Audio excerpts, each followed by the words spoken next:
Just as Rinpoche was going out the door.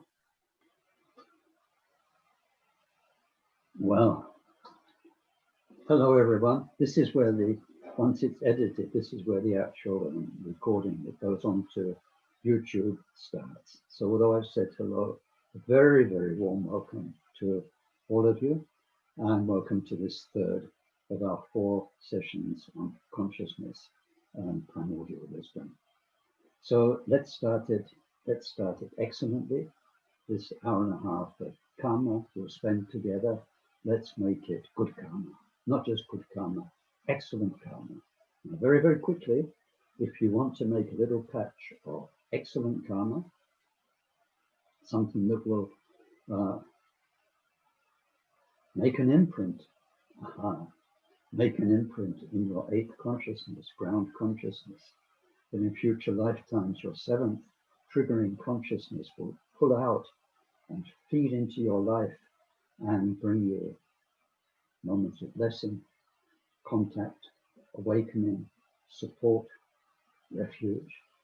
If you want that kind of karma, karma that survives death and becomes your friend in future lives, you need 3 qualities.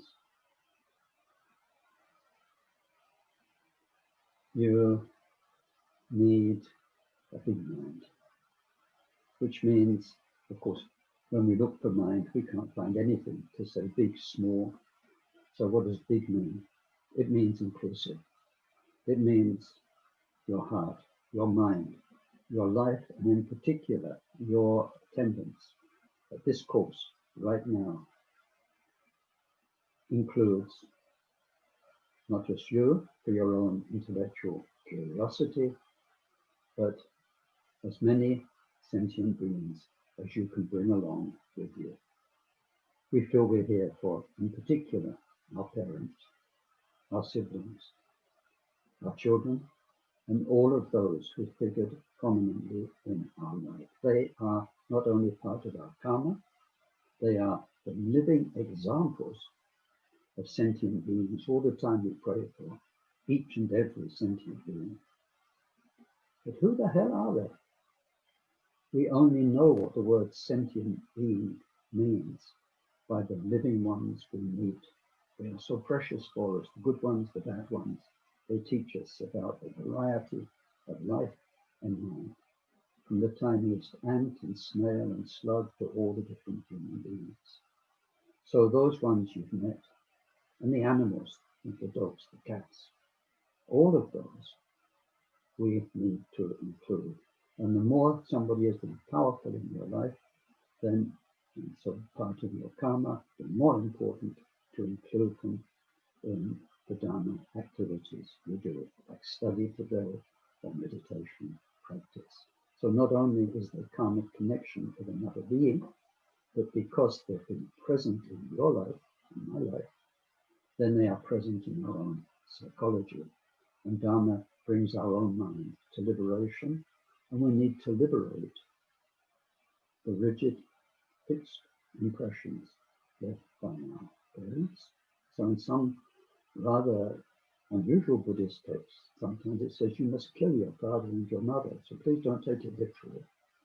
It means that whatever impression is in them, we need to liberate it into seeing them as somebody who we've met not just as father and mother, but as everything, friend, enemy, everything in previous lives, and someone who will become in the future a Buddha. So a big mind, and especially including the people in our life. And then secondly, a loving mind. So our attitude towards each and every one of them, each and every one, even the ones who've really messed us up, even your ex and all of the others, they'll be back. You know, it might be your ex. Story might be over in this life.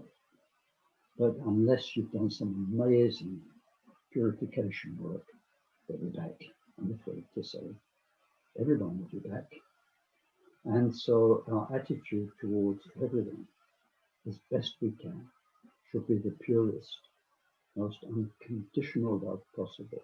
And we feel we're here studying Dharma for each and every one of them because we love and care for them so, so very much. So, a big mind, inclusive, a loving mind, caring for everybody as much as you've ever cared for anyone. And then, number 3, a happy mind. A happy mind. Look, we're alive. We're alive. So many of my beautiful lifelong friends are dead. I hope they'll be reborn, but they have to start all over again. You got this far. You got this far. It's a blooming miracle. And you have Dharma in your life. And you have teachers. And you have loving care in your heart. You have all the tools to turn this life into a wonderful life that will turn around all of your existences. So whatever happens day to day, life's life, sometimes it's up, sometimes it's down.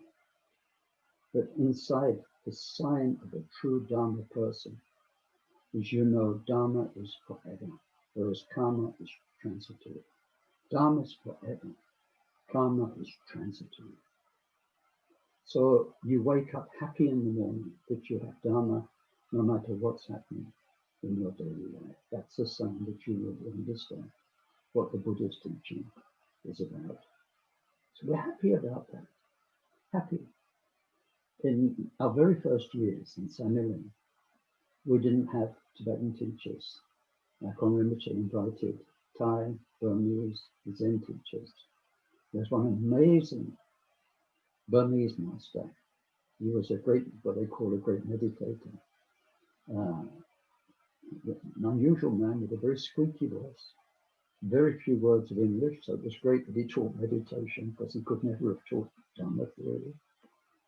He had 2 different coloured eyes, very bloodshot, and when he looked at you, it was quite an experience from the depths of his meditation. But he had a way of saying happy that made you happy. He would say, happy, happy. And everyone felt, oh, yes, happy. I'm happy. So please enter these teachings with a big mind and a loving mind and a happy mind. So let me do a few prayers. Sanje chunam saje chunam la janchom bandhon kama chasunje. Tage jinso chipe sanam je rola panchara sanje lupansho. Samchin tamche dewa dang dewe chudang dang parachuche. Dongal ji chudang shalvar chuche. Dongal mepe dewa tampa dang shalvar chuche. Neren chadang ni tang shalvar tangyong chimpola ni paran chuche. Palen sawe lama rafin poche. Dagye chewara pende penshola.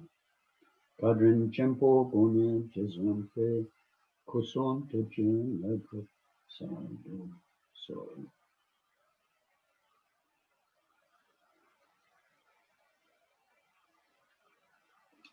So let's get to work.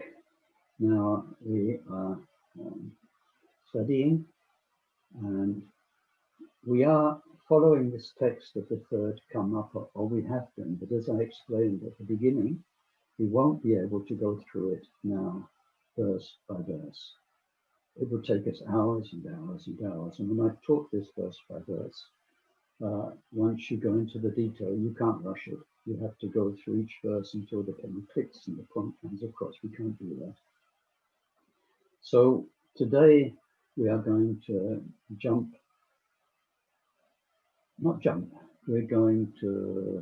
I'm going to give you, or finish off giving you, the basic theory that's behind verses, I wrote down the numbers, 5 to 21.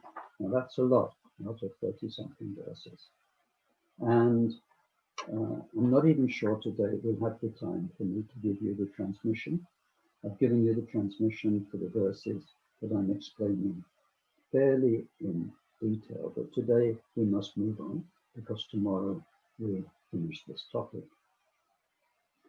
I'd like to remind you before we start that even though this can be quite academic, because actually the 8 consciousnesses cover everything that ever happened in samsara, or the path out of it, the nirvana. And Primordial Wisdom covers everything of the spiritual ultimate side of the Buddhist path. So the study could be very, very complex.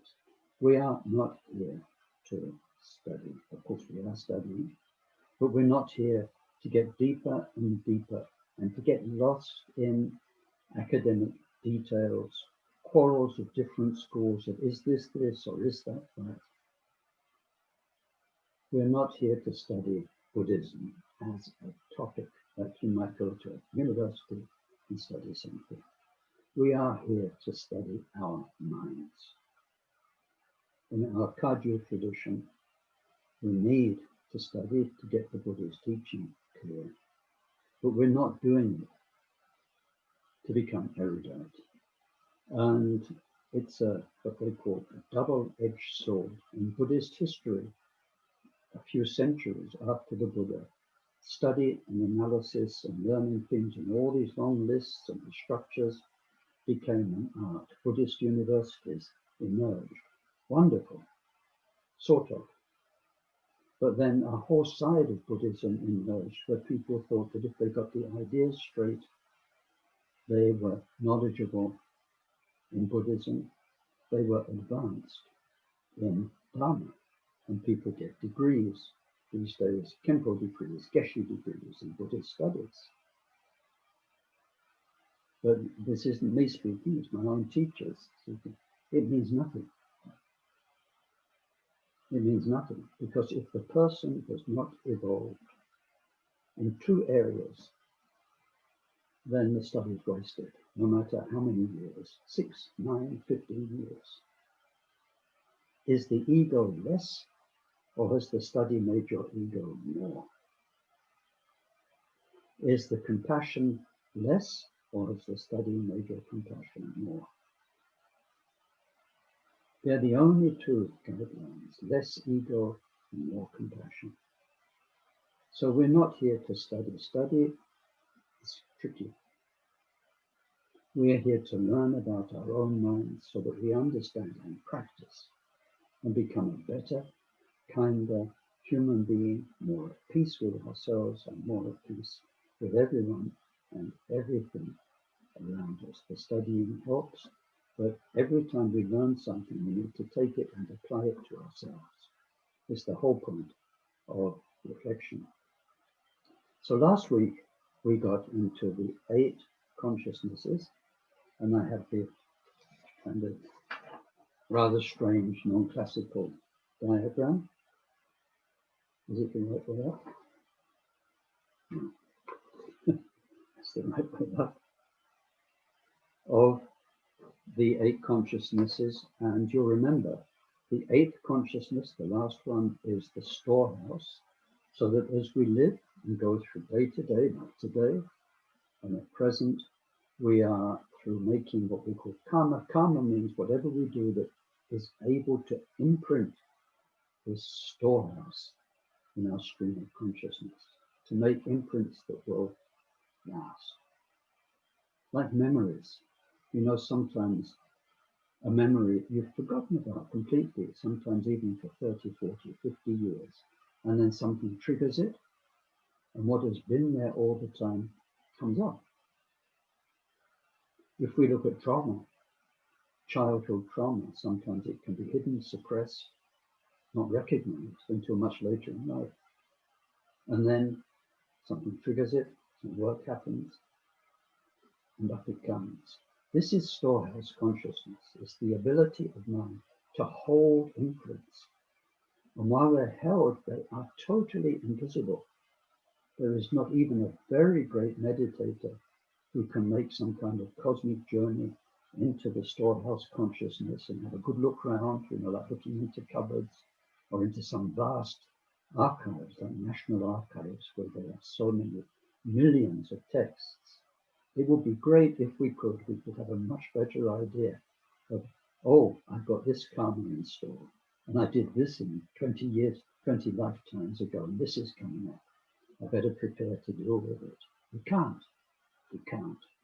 But even using the two simple examples of memories and trauma, then we can understand how the mind can hold potential experiences and reactions for the future.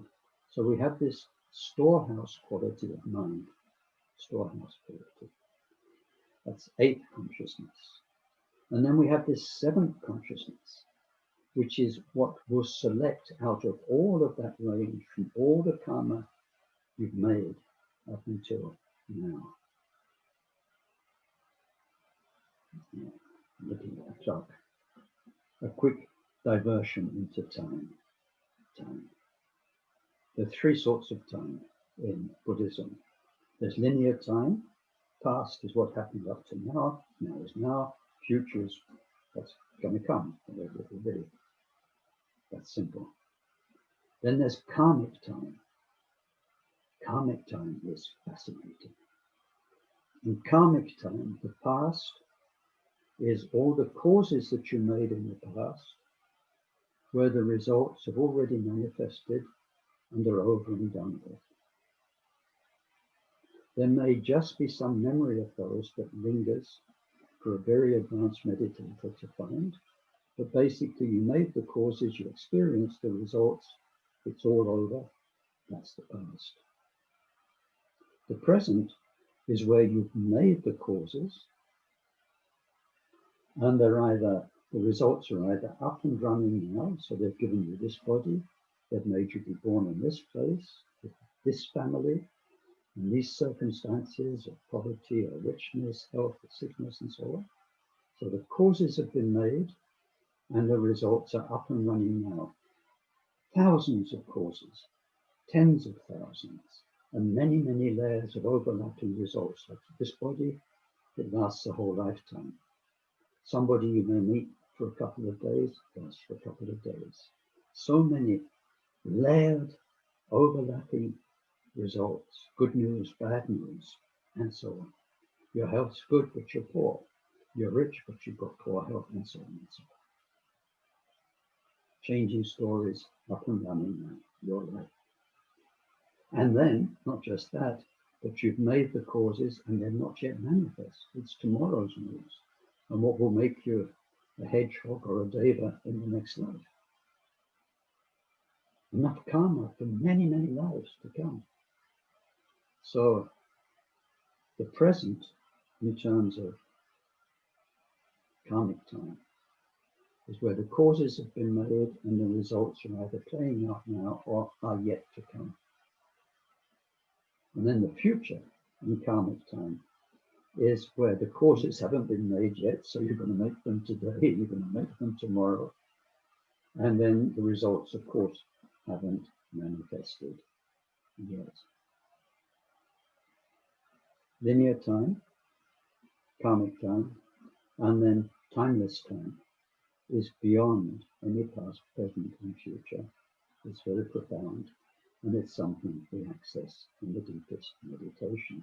So out of all of the present karmic time, in your eighth consciousness, all of the things that are possible for you, and they are your karma, they're not somebody else's, then seventh consciousness is what will take from that huge warehouse, or from that box, will take out the next moment, and the next moment. So seventh consciousness sequences our experience in two ways. It sequences our experience of what seems to be outside, what seems to be external, other people, life around us in all of its manifestations, the vastness of the universe. Whatever it is, and philosophers can spend their whole lives haggling about this. whatever it is, as far as these teachings are concerned, without any doubt, and this is in the Karmapa's prayer, everything is mind. Meaning, whether you see a distant mountain, what does seeing it mean? It means it appears in your mind. Simple as that. Don't bother to make it more complicated, working out the philosophy or the rationalization. Everything and everyone you ever experienced, including Ken in front of you just now, it's happening in your mind. It seems like other, but if it wasn't in your mind, you never experienced it. So anyway, seventh consciousness pulls out of the box each moment of seeming exterior and the person you are experiencing and reacting to that exterior. That's your movie just now. Your movie and the movie of each of the other 40-odd people on this screen. My movie is totally unique. Totally unique. Seventh consciousness is your local filmmaker, producer, director, and casting manager as well. So seventh consciousness is putting it on screen, and then seventh consciousness is doing a second thing. So it has two functions, and these will be important as we go through the text. The other one is that each moment of experience it brings out, it does make this dualistic split that I explained last week. Not the dualistic thinking, that's sixth consciousness, but based on this raw split, every moment where it feels like me and my experience, observer observed, subject object, actor acted upon, is done by seventh consciousness. Then the result of seventh consciousness pulling that particular moment of mind experience on screen is that we will see something or hear something, hearing, seeing, smelling, tasting, touching, our five senses for the experience, or some of the peripheral mental activities, the mental events will come up, we'll remember, we'll be thinking, we'll be contemplating, fantasizing, we'll be inside our mind in a programmed, conditioned world that was created at the beginning through our sensorial experience. So we explore that in other places when we study the five aggregates, the five skandha. So now, that's last week. If we have some idea of that, why are we learning about it on our journey to freedom and liberation? It's because there is suffering, and because we carry within us so potently the habits, the causes that will bring us more suffering. It's bad enough that, and we can't go back and change it, that we've lined up through the power of karma suffering for ourselves in this life and probably quite a few lives to come. But we also carry the mind poisons. We get upset, we get angry and frustrated, we get resentful. We're not at ease in ourselves, so there are all sorts of anger and discontent where the mind is troubled and uncomfortable. We still have lots of desire, where even if you don't feel you are lusting after some object of the senses, things and places to see where you can't be, things to smell, like the smell of the eucalyptus forest that you can't be, things to eat, food, textures, the feel of the warmth of a sunny day in this cold, cold, rainy winter, or the feel of someone's kiss and embrace in your body. And even if we don't feel we have desire, or attachment to what we have, whereby we're going to be very uncomfortable if we lose those sensorial comforts, if we can't be in such a beautiful place to see, if we can't hear such nice sounds and the neighbors move in and they're playing music up to 3 o'clock in the morning and it's not music to like, whatever. Not only desire and attachment in the obvious sense, but this deep inner feeling, and this goes far in our meditation, understanding and practice, that things aren't quite right, that you deserve better, that maybe in some future lifetime there will be the beauty of a companion to hold and hug you, or you will be born in a place that's pretty to look at and not just brick walls in a city, or whatever it is. That feeling of it's not right, I deserve better, there may be more to come, and so on and so on. Then this desire, we still have it, and as long as that's there, that can get us into trouble. Because when things stand in the way or frustrate our desire, or take away the things we're attached to, then we can make harmful karma for each other. And then ignorance, and ignorance is the main thing. We just create so much damage without really knowing it. I can see a few messages coming in. I don't really have time to look at them on the screen. And are people having problems? And the sound is not great. Your connection's clear, but you sound a little bit like you're underwater sometimes, so it's not easy. That's Zoom and the connection. Is it? Okay. Yeah. I think my microphone setup is as good as I can get it. But yeah. is it as so bad that you're missing things? I can understand it, but it's my native tongue. It might not be so easy, I think, for everybody. Okay. Well, it's been worse. Okay, it's been worse. My goodness. Oh well. Everything sounds great in Hawaii. Okay. Okay, so I'm going to mute you all again. So anyway, this is why we need to understand the 8 consciousnesses, because we need to understand what's going on, why our mind isn't liberated, why we are stuck in samsara, and if we don't do something, then this could just go on and on and on, almost endlessly for many, many lives. Whereas if we can understand what's going on, the process, and apply meditation so that our habitual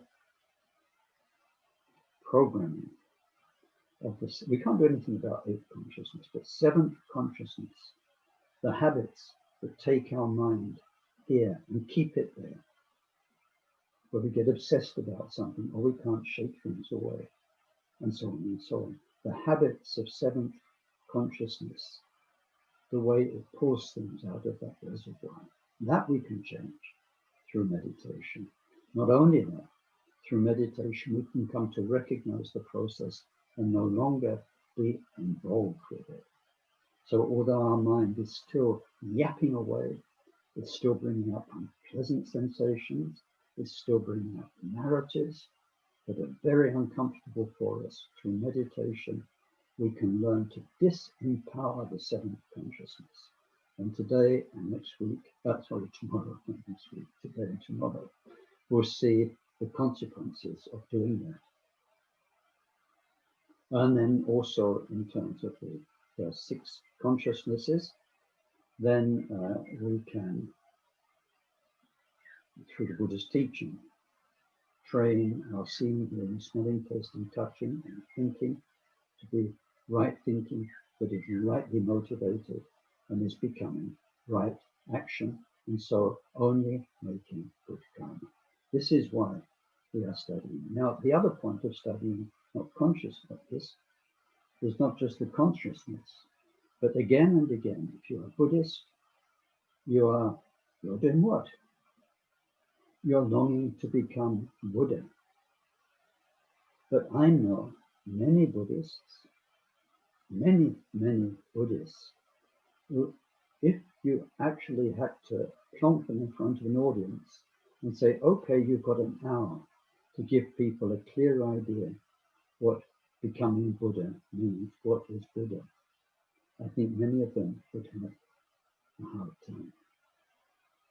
Towards the end of his life, I can't remember if they did this to me. Now, it's okay because, you know, this has been my job for so many years, but all of a sudden he would call me up on the spot and ask me to present a topic. In fact, tomorrow's topic was one that he did about the different Buddha families and the transformation of the main 9 poisons into the Buddha qualities. So many of us don't know what is Buddha, yet we are praying we're taking refuge in Buddha. I take refuge in the Buddha. Not really sure what Buddha is, but sounds good, so I'm taking refuge in it. I'm a bodhisattva. All of my effort now is to become Buddha. I don't really know what Buddha is, but I'm gonna become one. It's ridiculous. How can you invest yourself from your heart in becoming something if you don't know what it is? You know, it's like a bad career choice at school. I chose engineering. I was told it was good, and it's only once I discovered what it was that I realized it wasn't for me. So we need to know what Buddha is, and then when in the deeper teachings we are told, you are Buddha. Relatively you are you, but ultimately at every moment, right now you are Buddha. Oh, I'm Buddha. What do you think of? Do you think you're a little Indian man under a tree somewhere? Or what? You've got a bump on your head that you don't really have? Or you shine light so when you go into a dark room you bump into things? What does it mean? What does it mean? So we need to know what Buddha means in so many ways. And when we go beyond the historical Buddha, which was really just the story of one amongst millions who will become Buddha, his story, and the story of somebody in that life with all of its details. When we learn about Buddha, we see Buddha is the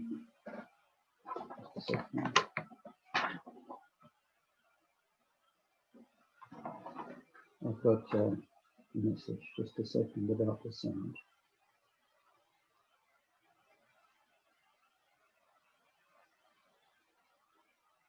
Okay, yeah. I'm sorry for the sound, but it's been like this before, and using the same microphone in the same microphone position, I might be able to get it a bit closer, but I don't think it's going to help, quite honestly.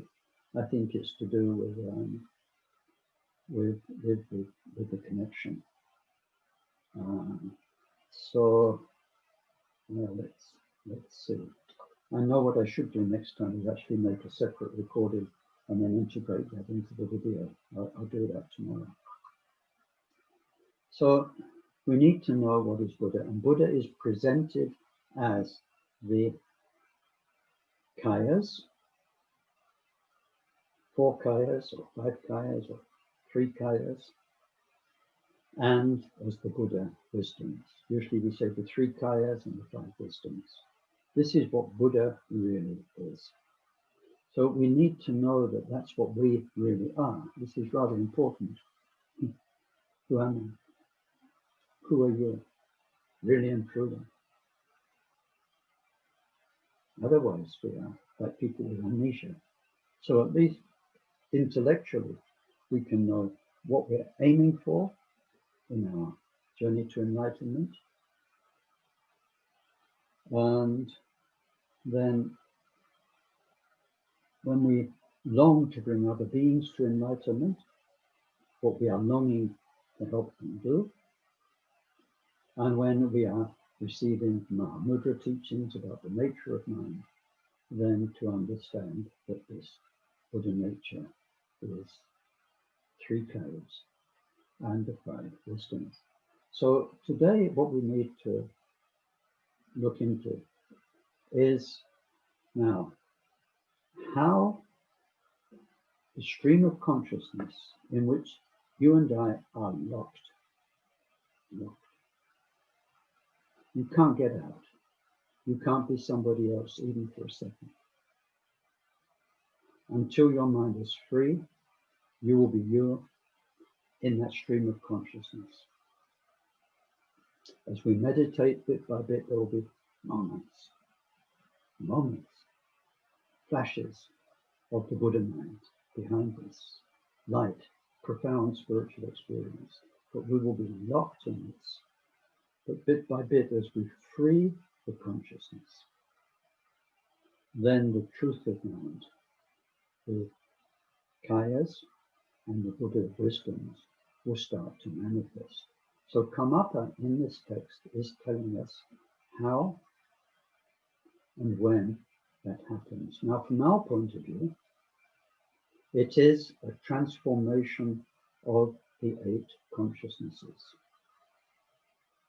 And some of the consciousnesses transform earlier than others on our Buddhist path. Now, you may not know much about the Buddhist path, and it's one of the reasons that I've set up a course for in the coming weeks about the Buddhist path. But you have in your backup material, you have this sort of little sketch and diagram. At the bottom, we have these 5 main stages of the path. The first 2 stages happen while we are incarnated, usually while we are human. You see there are 7 different levels with 7 main supporting factors, 7 areas of factors. That's when we're human. And then comes the best moment of the lot. It's probably even better than total enlightenment. It will be the finest moment of all your lives. Maybe it's already happened for some of you. I would wish that. It's not likely, but you never know. So, and this is breaking through here from being caught up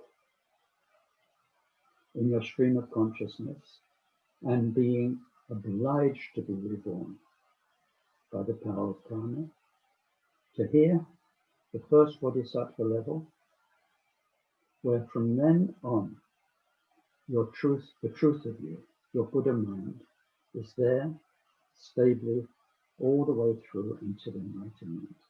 It becomes your default setting. Your default setting. So just now, your default setting is the illusion, the story of me, me claim. We feel like me, we relate to everything as me, and there's this feeling of me in here. It is the feeling of a me as opposed to everybody else. And as soon as you meet somebody or go somewhere, you feel other than that. So when the Buddha mind starts to shine through, your default setting is the space of Buddha mind. And somewhere in that space, there you are down on earth, in a body still, but you don't feel like a me who's an individual anymore. And with that comes fearlessness. Fearlessness. The first level of true fearlessness. So that happens here. And so then we go up through 9 more bodhisattva levels where everything is purer and the mind is so vast and in touch with things you can't even imagine now. That's what my teacher, Ken Holmes, said. He said, if you are a bodhisattva level 2 person, even though your mind is in touch with 1,000, it says at that level about 1,000 different pure lands in one moment. You know, like a jewel that's got 1,000 facets in one moment. He said, even though it's so wonderful, you could never imagine what it's like to be a 3rd level bodhisattva until some very subtle veils drop away and a whole new dimension of inner being and sensitivity to the Buddha mind, and the whole outer level of manifestation emerges. So we go through 9 amazing levels until at the end there's nothing left to remove, nothing to purify, nothing left to know, and we break through to the Buddha mind. And so what will happen is this. It's on this chart that you've got, where we see how the consciousnesses transform into, excuse me, into the wisdoms. Now, if you look at that chart, you'll see there are 5 wisdoms and there are 4 kayas. So I think the first thing I need to do today is we now move into this area of transformation. Or the first thing I need to do is tell you that it's not transformation. You know, you could never turn this cup of coffee, cheers, into this pen. Unless you were an amazing scientist who could break it all down into atoms and maybe rebuild it up from the tiniest subatomic particles. This is different from this. This can't become this. Consciousness is totally different from Buddha nature. Maitreya, through the great master, Asanga, tells us there is not one atom in common. So until we first experience our true Buddha nature, we cannot imagine it. It won't be like anything we ever experienced in the past. For instance, something you've never experienced, you might be able to imagine. If I said, well, a pink elephant, for instance. You can imagine it, can't you? Can you? Yes. Because you know pink and you know elephant. So even if you've never seen a pink elephant, you can put the 2 ideas together. If I told you about a fruit and I said it's a bit like a raspberry, but it's not quite, it's more like, you can imagine it. But when something is not like anything we've ever experienced in this or any of our past lives, it is beyond the grasp of our imagination and of our thinking, and therefore of our expression. So we cannot talk of transforming consciousness into wisdom. Into worldly wisdom, yes, you can understand, you can become a living Wikipedia, you can have all sorts of concepts and ideas. But primordial wisdom, the wisdom innate to our Buddha nature, the ultimate nature of mind, you cannot fabricate it, you cannot imagine it. All you can do is meditate to open up all of everything you are until you can experience it directly. You cannot transform consciousness into wisdom. So why do the texts talk about transforming consciousness into wisdom? Well, it's from our point of view. And it is what is called in Dhamma study a result by removal. I did mention this briefly the other day. A result by removal. So what is that?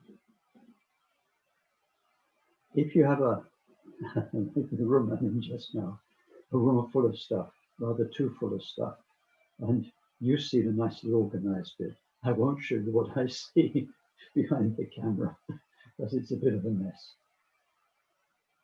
Now, if you had a room full of objects, let's say, like a hall, a conference hall full of chairs, and then you take away all the chairs, and then you say it's empty. There's nothing but space. Or if you've got big objects in it, you can't even see the other end of the hall because you've got this and that blocking up your view. So in order that the whole thing is clear and that you can see everywhere, you need to remove what's gumming things up, the objects. And so you get a few strong people and you take all the furniture and everything out the hall, you remove, and then the hall is empty and clear.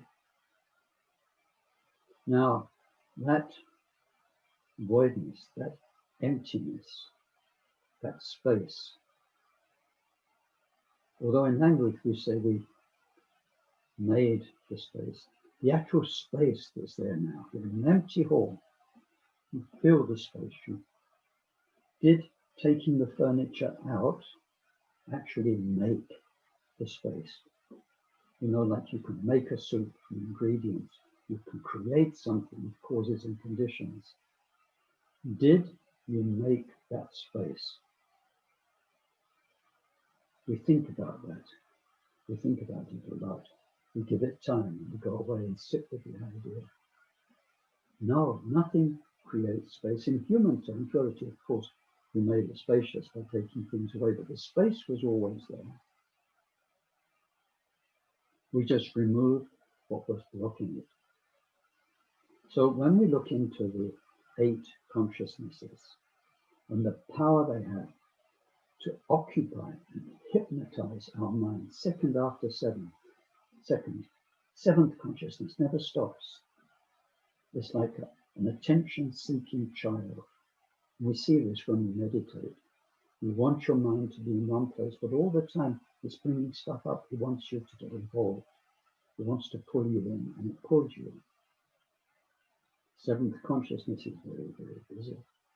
So when we start to shut up the 8 consciousnesses and make space through meditation, and we start to disempower the 8 consciousnesses through meditation, so that the programming of causality is less and less effective. When we do that, then with time, and the time varies enormously from 3 cosmic eons to a couple of lifetimes, depending on how effectively we meditate. As we shut up consciousness and make it disappear, that leaves way for what was always there, the Buddha nature, to shine through. The work, the relative Dharma work on the mind, of meditation, backed up by clear study, is like taking the furniture out of a room. But that does not create the 3 kayas and the 5 wisdoms. They've always been there, but they will only be manifest when we do the skillful work of mind by, in order to remove those things. So, a result by removal, which gives the appearance of a transformation. As we go beyond 7th consciousness, which is always trying to pull up the next thing to grab our attention, as we move beyond it, then a serenity, which becomes the ground for recognizing Buddha mind, comes into place, shamatha. And as within the shamatha, we practice vipassana and develop insight that takes it further. So it looks as though 7th consciousness is giving way to the appearance of certain aspects of wisdom to us in our relative journey. But technically, we are not creating the result. Buddha mind is called uncreated, or unborn. So I needed to mention that today, so we can appreciate the Karmapa's verses. So there's that.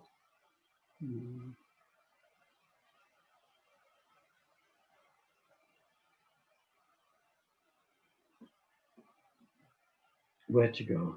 You can see time ticking away. I think maybe what we need to do to conclude for today is for me to give you an idea of the kayas. Now, the word kaya is what we use to describe the Buddha. The word in itself means body in Sanskrit, body. But when we talk about 3 kayas, it doesn't mean somewhere there's a Buddha who's got 3 bodies. It means that whatever we mean by Buddha, which is basically wisdom, cosmic wisdom, total wisdom, unconditional love and compassion, amazing power to radiate into being's mind, and a peace which is beyond any peace we can imagine. None of those have form. The real Buddha is beyond form. Love has no shape. Wisdom has no shape or location. So it's the way Buddha is embodied or manifest or can appear. Three kayas. So it's not three things.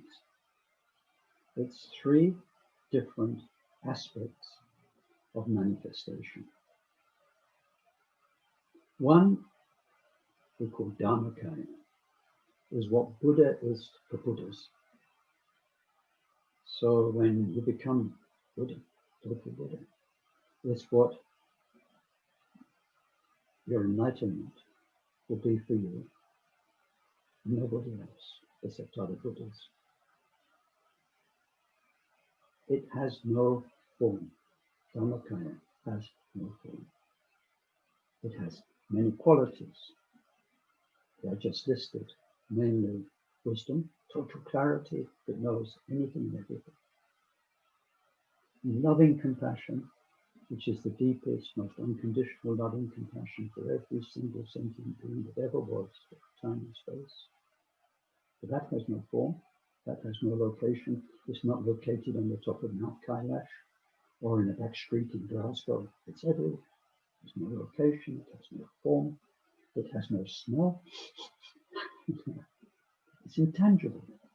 So when you become Buddha, you have those qualities we call Dharmakaya. Everything is known to you. All things, they're called Dharma in Sanskrit, these things. All Dharma are there and known and loved and held.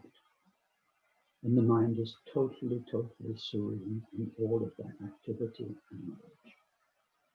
So we call that Dharmakaya, enlightenment, or Buddha for Buddhas. And then we have the same enlightenment, how it's experienced by very pure minds. Now, if we go back to our chart, the 10 bodhisattva levels, from here to here, minds that have got out of samsaric rebirth, they're not limited to these eyes and ears and nose in one body. The mind itself is free and it is aware of hundreds, thousands more realities at the same time. It's with them. So these bodhisattvas in 10 levels, they interface with the timeless, changeless Buddha mind. But even though they do so, except in the highest levels, that interface makes a very subtly dualistic experience. So they see Buddhas, for instance, they've experienced the healing power of primordial mind by visiting a pure land, the medicine Buddha, and in that pure land, the healing possibilities of everything, mineral, animal, vegetable, is known, and so on. They will see and hear and receive teachings. It will be a most sublime for us if we could have a second of that experience. It would change everything. So for them, through their transformed senses, they see Buddhas, they receive the Mahayana teachings, and so on, and so on. It's very pure. It's exceedingly pure. And it's incredibly efficient. So that is called Sambhoga Kaya. Sambhoga means best enjoyment. It's not enjoyment like, oh, whoopee, we'll have a party. It means like when you say, I enjoy good health. I enjoy good vision. It means they have first-class access to Buddha mind, but it is in forms, very, very pure forms that we call pure lines, pure appearances. It's the same Buddha mind, but because it's interfaced with, it's experienced differently. And then thirdly, Buddha mind can manifest in us human beings who aren't yet great bodhisattvas, in moments when our karma ripens in very positive fruition. And outside, like we have now, the little teachers, inside us, there is the faith. And then this gives us possibilities of profound experience, like in Mahamudra teachings, where through the Guru's good guidance, we can be taken step by step through meditation to an unerring and confirmed by the Guru experience of what Buddha mind really is, without confusing it with all the other wonderful meditation experiences. This can happen. People, even without those particular paths, simply have moments of great awakening. They can be looking at a flower. They can be reading a scripture. Many things can trigger it. So, and then more easily to understand, a couple of thousand years ago, Buddha manifested in our world and gave this world the complete Dharma teachings. And then later manifested as Guru Rinpoche in the Karmapas. So the way that those of us still in samsaric rebirth can experience the Buddha mind is called nirmana kaya. Nirmana means emanated, because we're quite away from the original now, but nevertheless, in terms of our own subjective possibilities of consciousness, we can experience very meaningfully what Buddha is. So we call that Nirmanakaya. As you can see, it's not three bodies, it's the same thing. How Buddhas experience it, how great bodhisattvas experience it, and how we humans and other beings can experience it.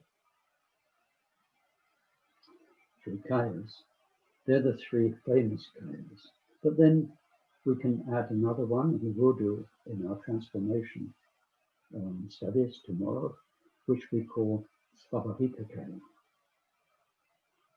Svabhavika means the very, very essence.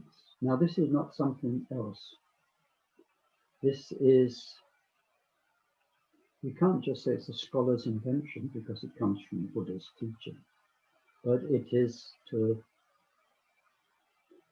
help us know that those three kayas, Buddha for Buddha, Buddha for Bodhisattvas, Buddha for samsaric beings, are not three separate things. They come from one core essence. And we'll see tomorrow when the eight consciousnesses are transformed, how one of them becomes that core essence that makes Buddha for Buddha, that core essence that makes Buddha for Bodhisattvas, and that makes Buddha for us in the world. So we call that the very essence kaya.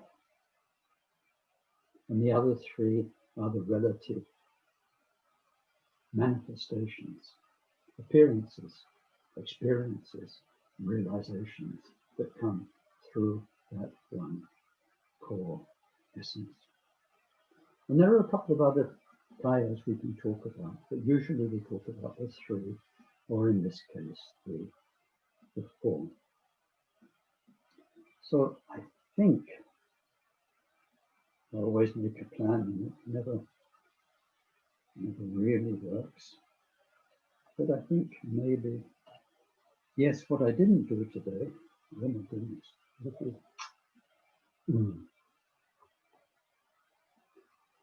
which all those verses that I said we go through very quickly are about, I'll do it tomorrow, but it's about the four conditions. You know, seventh consciousness pulls out each moment afresh, every moment. So what are the four conditions that make that happen? We have four conditions. One of them is called a basis condition, which means that everything is there, ready to make the next moment happen. It's like if you're cooking something, you've got the stove, you've got the pots and pans, you've got all the ingredients, you've got the knowledge, everything's there. It doesn't necessarily mean you'll cook it. You might change your mind and not eat or cook something else or use a different pot and pan, but the basic possibility is there. Like in our karma, we're experiencing our karma in this human world. You might have karma for another world, a deva realm, another realm. So that's not present just now. It will be in another way, but not now. So the basic ingredients are there. And then in terms of subject and object, you get a subjective condition. So if, say, in the next moment you're going to see something, you have an eye that's functioning and able to look at that thing. Like if you look just now at my finger, you have an eye that's able to see it. And then an object condition, my finger's there to be seen. The basic possibility is there, the subject is there, the object is there, but still it's only going to happen if seventh consciousness says, okay guys, come on, we're going to look at Ken's finger. We're not going to smell what's cooking for lunch, or we're not going to feel the arthritis in our bones or whatever. In this next moment, seventh consciousness said, finger. So 4 conditions. Karmapa gives a lot of attention to them in the verses, because in the process of how consciousness works, they are key in our meditation journey to dismantle samsara, which is dismantling our own journey of consciousness and its suffering. We need to know how it works. And then these 4 conditions become something else when we study Mahamudra, because we learn those same 4 conditions in terms of being able to practice. That we have the Buddha nature there to work on. Within ourselves we have the faith and the samaya, the commitment. And that out there is the guru and the possibility of the teaching, and that the triggering condition is that through study and practice and all the other things we do, we take our mind back to that again and again. So there we'll finish for today's talk, and maybe we can come back to the 4 conditions tomorrow. Let's see. I want to get the main principles behind this text across. That's the main thing. After that, well, let's see where we go. So thank you all very much. Let's dedicate whatever was good, whatever was meaningful, whatever will be useful in our practice, because that's what we're doing. Let's dedicate it to the welfare of all beings. Sonondiya tamche zikvani, tovne nyepe pranam panche, chekana chi pava prapaya, sipe sole doa govane shri, chancho sancho rinpoche, maje panam jechechi, jepanam paham paham, kong kondo pavadam shri.